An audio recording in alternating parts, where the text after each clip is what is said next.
का काल आपला केंद्रामध्ये तिसरा सराव झालेला आहे हे की नाही. स्कॉलरशिप परीक्षेचा तिसरा सराव केंद्रात झालेला आहे. त्याच्यातली प्रश्नपत्रिका आहे.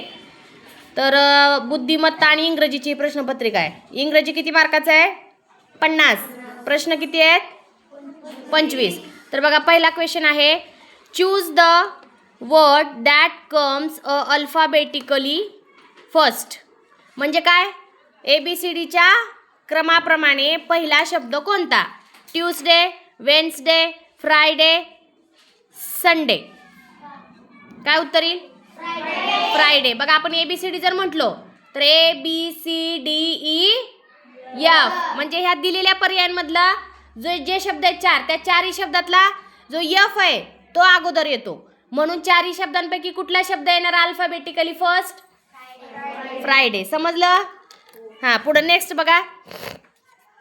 Ramesh is number 19 in a Q. He is the dash dash person in the Q. म्हणजे काय? रमेशचा ओळीमध्ये 19 नंबर आहे, तर तो कितवा पर्सन आहे? म्हणजे कॉर्डिनल आणि ऑर्डिनल नंबर शोधायचा आहे तुम्हाला. दिलेला नंबर कुठला आहे? दिलेला नंबर कार्डिनल आहे का ऑर्डिनल आहे? कार्डिनल आहे, संख्यावाचक आहे. आता तुम्हाला त्याचं काय विचारलंय? ऑर्डिनल म्हणजेच क्रमवाचक. मग आता ह्याच्यामध्ये बघा स्पेलिंग मध्ये फक्त तिथं थोडीशी तुम्हाला बारीकाईने विचार करायचा आहे. NINTH, NINTEENTH, NINETEENTH का चौथा पर्याय NINETEEN.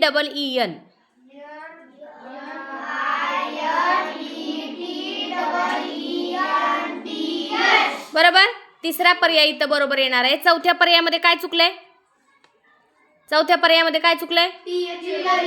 TH दिलेलं नाही. म्हणजे असं एकदम बारकावे असतात, एकदम बारीक बघायचं असते आपल्याला. आपल्याला कधी कधी काय होतं, दोन्ही पण पर्याय बरोबर वाटतात पण त्याच्या फक्त एका अक्षराचा फरक असतो.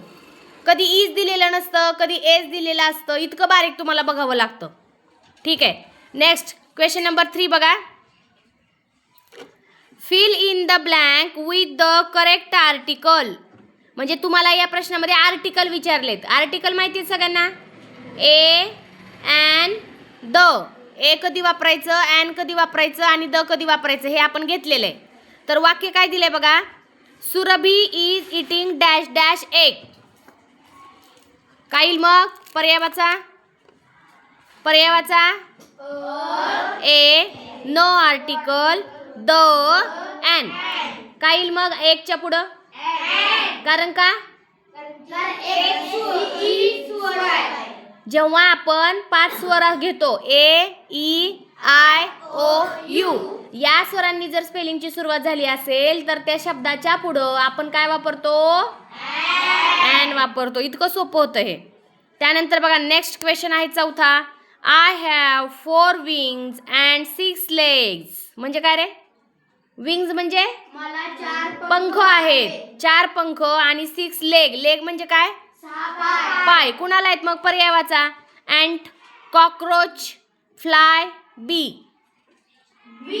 बी म्हणजे कोण? मधमाशी. मग याचं उत्तर काय आहे? बी. बी ला काय असतात? 4 विंग, 4 पंख आणि 6 लेग्स असतात. ओके. नेक्स्ट बघा question number 5. Choose the adjective. ADJECTIVE. Adjective म्हणजे काय मराठीत? विशेषण म्हणजे नामाबद्दल विशेष माहिती सांगणारा शब्द. म्हणजे नाही का, पांढरा, हिरवा, काळा, सुंदर, कुरूप हे सगळं काय आहेत? विशेषण आहेत. म्हणजे इंग्लिशमध्ये ॲडजेक्टिव्ह. Complete the sentence. मग पुढचं वाक्य पूर्ण करा. Rose is a dash dash flower.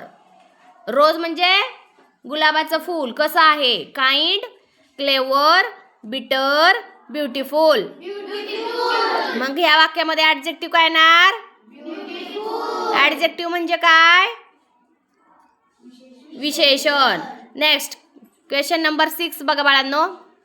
My father is always dash dash. RITE, WRITE, RIOT का RIGST? कारण राईट म्हणजे बरोबर. माझे पप्पा नेहमीच बरोबर असतात असं ते वाक्य आहे. म्हणून तिथं WRIT नाही येणार. कारण राईट म्हणजे लिहिणे, ते तिथं बसत नाही. योग्य शब्द तुम्हाला निवडायचा होता. क्वेश्चन नंबर 7 बघा. Choose the correct word to fill in the blank. म्हणजे काय करायचे तुम्हाला, खाली दिलेल्या शब्दांपैकी योग्य शब्द त्या दिलेल्या वाक्यामध्ये निवडायचा आहे. वाक्य काय आहे? A period of 15 minutes is called. काय म्हणतात 15 मिनिटाला?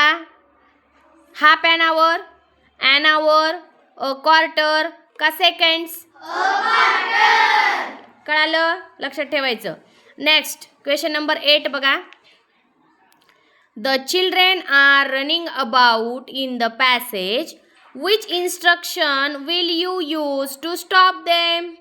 म्हणजे मुलं इकडून तिकडं पळत आहेत पॅसेजमध्ये, वरांड्यामध्ये.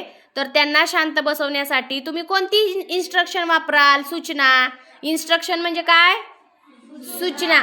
मग चारी पर्याय वाचा.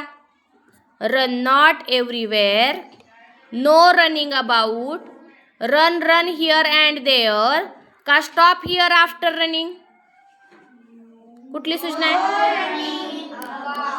नाही नाही, ती सूचना येणार नाही. सूचना देताना काय येतं अगोदर? क्रियापद येतं रे. स्टॉप. स्टॉप म्हणजे थांबा. सूचना देताना अगोदर काय येतं? क्रियापद सुरुवातीला येतं. Don't laugh, don't cry. अगोदर काय येतं? क्रियापद येतं. मग आता ह्याच्यामध्ये कुठलं क्रियापद आलंय? स्टॉप, थांबा. स्टॉप म्हणजे थांबा. म्हणून चौथा पर्याय बरोबर आहे. बघा question number 9. Which one is a verb. Verb म्हणजे काय रे बाळांनो? व्हर्ब म्हणजे क्रियापद. ज्या शब्दामध्ये क्रिया घडलेली असते त्याला म्हणायचं व्हर्ब. मग कुठले पर्याय आहेत? रन, बॉय, पेन का बुक? रन. रन म्हणजे पळणे, है की नाही? म्हणून वर्ब आहे रन. ज्या शब्दामध्ये काहीतरी करण्याची, सकाळीच घेतले बघा परिपाठाला, क्रियादर्शक क्रिया घडते. खाण्याची, पिण्याची, झोपण्याची, हसण्याची, पळण्याची, खेळण्याची, रडण्याची. क्रियादर्शक शब्द म्हणजे वर्ब. वर्ब म्हणजे काय? क्रियादर्शक शब्द. नेक्स्ट बघा. असा पेपर होता काल आपल्याला. क्वेश्चन नंबर 10 आहे. Choose the correct question tag. Question tag म्हणजे काय असतं माहिती का? दिलेल्या वाक्यामध्ये जे टू बीचं रूप दिले ना, म्हणजे am, is, are, do, does, त्यालाच फक्त एनटी लावायचं. काय लावायचं? एनटी लावायचं शेवटी. म्हणजे त्याचं काय होतं? क्वेश्चन टॅग होतो. काय होतो? Question tag. म्हणजे वाक्य बघा काय दिलंय. You are my friend. मग आता टू बीचं रूप कुठलं आलं ह्या वाक्यात? टू बीचं रूप आर. मग त्या आरला काय करायचं? आरला काय करायचं? एनटी लावायचं. आर आणि त्याच्या पुढे एन ॲपॉस्ट्रॉफी चिन्ह आणि टी लावायचं. मग त्याचा काय उच्चार होईल? आरंट. काय होईल? मग आरंट यू. हा झाला क्वेश्चन टॅग. काय झाला? मग कुठल्या पर्यायात आहे हे? चौथ्या पर्यायात आहे. नेक्स्ट 11वा क्वेश्चन बघा. Find the correctly matched pair. म्हणजे काय? योग्य जोडी जुळवा. मग पहिली आहे sun shines, bird swim, dog fly आणि फिश वॉक. बाकीचे पर्याय का चुकलेत? कारण ती चुकीची आहे. काय चुकलंय? बर्ड स्विम करत नाही. बरोबर. करेक्ट. करेक्ट. हां फ्लाय करत नाही. करेक्ट. तो वॉक करतो. हां फिश वॉक करत नाही. तो स्विम करतो. समजलं का चुकीचे आहेत पर्याय? आणि सूर्य मात्र आकाशात चमकतो. शाईन्स म्हणजे चमकणे. बरोबर आहे ना? पुढं question number 12. Choose the correct punctuation mark for the given sentence. Punctuation mark सगळ्यांना माहिती आहेत. विराम चिन्ह. त्याच्यामध्ये कोणते कोणते आहेत? क्वेश्चन मार्क, एक्सक्लेमेशन मार्क, फुल स्टॉप, कॉमा, अपॉस्ट्रॉफी है ना. तर मग आता वाक्य, व्हॉट अ ग्रेट सरप्राईज. बरेच मुलं काय करतात इथं चूक माहितीये का बाळांनो, वाक्यात जर व्हॉट आलं ना तर त्यांना वाटतं ही प्रश्नच विचारला इथं. व्हॉट इज युअर नेम, त्यांना वाटते प्रत्येक ठिकाणी व्हॉट आले की प्रश्नचिन्हच द्यायचं, म्हणजे क्वेश्चन मार्कच लावायचं. तसं नाहीये. जेव्हा आपल्याला भावना व्यक्त करायच्या असतात ना आपल्या, वाह किती छान आहे फूल, वाह काय सुंदर आहे हे मंदिर, म्हणजे जिथं आपल्या आनंदाच्या भावना, दुःखाच्या भावना वाटणं सुरुवात करतो आणि व्यक्त करतो, वाटणं जरी सुरुवात असली तरी तिथं क्वेश्चन मार्क येत, काय येतं तिथं मग, एक्सक्लेमेशन. भावना व्यक्त जर केल्या असतील आणि व्हॉटनं जर सुरुवात असेल तर तिथं एक्सक्लेमेशन मार्क येतं. पण खरंच तिथं प्रश्न विचारलाय म्हणून त्यासाठी वाक्य वाचायला पाहिजे. म्हणजे काय,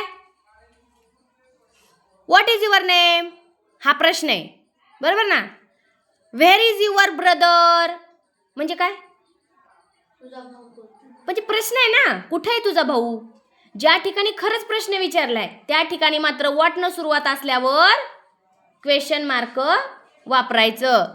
what is your name, what is your school name, इथं प्रश्न आहेत, इथं भावना व्यक्त केली का नाही.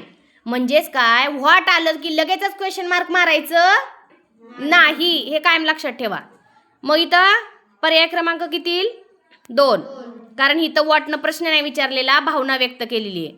व्हॉट अ ग्रेट सरप्राईज, अरे वा काय आश्चर्यचकित, काय आश्चर्य, म्हणजे काहीतरी सरप्राईज मिळाले आणि आपल्याला आनंद झालाय, त्यासाठी सुद्धा व्हॉटनं सुरुवात करतात, म्हणून इथं एक्सक्लेमेशन मार्क येणार. बऱ्याच मुलांनी इथं क्वेश्चन मार्क हे उत्तर लिहिले. मॅडम एक्सक्लेमेशन मार्क लिहिलं. हां ठीक आहे. नेक्स्ट क्वेश्चन नंबर 13 बघा.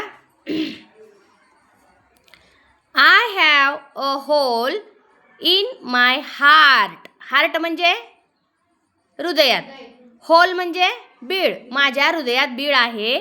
I am made of metal. Metal म्हणजे एक धातू, म्हणजे लोखंड, पित्तळ, तांब असं काहीतरी. मी त्याच्यापासून बनलो आहे. I guard your door. Guard म्हणजे काय, रक्षा. GUARD. गार्ड म्हणजे रक्षण करणे, संरक्षण करणे, लक्ष ठेवणे, गार्ड. मी दाराची रक्षा करतो. मग कुणाची गार्ड करतो, दाराची. कोण असतो मग तो, डोअर, ब्लॉक, लॉक का विंडो, समजलं. आता हे एक उदाहरण झालं, पण अशी कोडी तुम्हाला प्रश्नात आता 22 तारखेला विचारणार आहेत. तेव्हा काय करायचं, त्या वाक्याचा अर्थ लावायचा अगोदर, वाक्य वाचायचं आणि त्याच्यातल्या प्रत्येक शब्दाचा अर्थ आधी शोधायचा आणि मगच उत्तर निवडायचं. बाबा त्या कोड्यात नेमकं विचारलंय काय, त्याचा अर्थ लावा वाचून, समजून घ्या नेमकं काय विचारलंय त्या कोड्यात आणि मगच आपल्याला पर्याय निवडायचा आहे. समजलं का इथपर्यंत. ह्याच्यामध्ये एक नवीन टॉपिक एकच आलाय बघा, ॲडजेक्टिव्ह नावाचा आहे, विशेषण. पण ते मराठीत झालेलं आहे आपलं. ॲडजेक्टिव्ह म्हणजे विशेषण, हे आज लिहून घ्या तुम्ही. जे नवीन नवीन प्रश्न आले ते आपण घेऊया फळ्यावर, ठीक आहे. नेक्स्ट